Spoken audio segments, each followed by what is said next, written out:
చాలా బాగుంది. Too good. నన్ను నమ్ము. Believe me.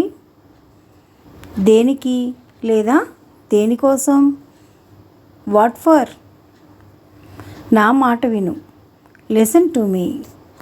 ఇది ఎక్కువగా పిల్లలు లంచ్ చేయకపోయినా హోంవర్క్ చేయకుండా తిరుగుతారు కదా, అలాంటప్పుడు లిసన్ టు మీ అని యూజ్ చేయొచ్చు. అలాగే ఇప్పుడే చెయ్యి. Do it right now. ఇది కూడా సేమ్.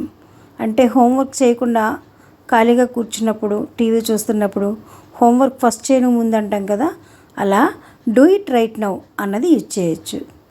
నన్ను ఇబ్బంది పెట్టకు. Don't bother me. పిల్లలు ఎక్కువగా మీ మాట విన్నప్పుడు దీన్ని మీరు యూజ్ చేయొచ్చు. Don't bother me.